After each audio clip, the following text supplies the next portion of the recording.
ಪಂಚಗಣಾಧೀಶ್ವರರಲ್ಲಿ ಒಬ್ಬರಾದ ಗುರು ಕೆಂಪೇಶ್ವರರು ಧರ್ಮ ಪ್ರಚಾರಾರ್ಥವನ್ನ ಕೈಗೊಂಡು ಬರದನಾಡಾದ ಹರಪನಹಳ್ಳಿಯಲ್ಲಿ ನೆಲೆಗೊಳ್ತಾರೆ. ಒಮ್ಮೆ ಗುರು ಕೆಂಪೇಶ್ವರರು ರಾಯದುರ್ಗದಲ್ಲಿ ವೈಭೋಗದಿಂದ ಅಡ್ಡಪಲ್ಲಕ್ಕಿ ಉತ್ಸವವನ್ನ ನೆರವೇರಿಸಿಕೊಳ್ತಿರ್ತಾರೆ. ಆಗ ಅವರ ಸಹೋದರರಾದ ಗುರು ತಿಪ್ಪೇರುದ್ರ ಸ್ವಾಮಿಯವರು ಅದನ್ನ ಗಮನಿಸಿ ಅವರ ಧರ್ಮ ಕಾರ್ಯಾರ್ಥ ಮತ್ತು ಕರ್ಮ ಕಾರ್ಯಾರ್ಥವನ್ನು ನೆನಪು ಮಾಡಿಕೊಡ್ತಾರೆ. ಆಗ ಗುರು ಕೆಂಪೇಶ್ವರರು ಮತ್ತೆ ಲೋಕ ಸಂಚಾರಾರ್ಥವನ್ನ ಕೈಗೊಂಡು ಇಷ್ಟಲಿಂಗ ಪೂಜೆಯ ಮಹತ್ವ ತಿಳಿಸುತ್ತಾ ಲೋಕ ಸಂಚಾರವನ್ನ ಮಾಡುತ್ತಾ ಬರದನಾಡಾದ ಹರಪನಹಳ್ಳಿಯ ಕಡೆಗೆ ಬರ್ತಾರೆ.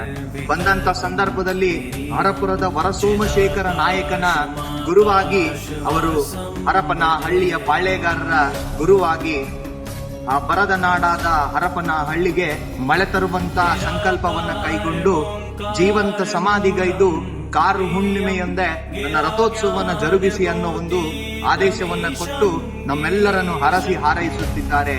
ಆ ಗುರುವಿನ ಕೃಪೆ ನಮ್ಮೆಲ್ಲರದ್ದಾಗಲಿ ಅನ್ನುವ ಆಶಯ ನನ್ನದು.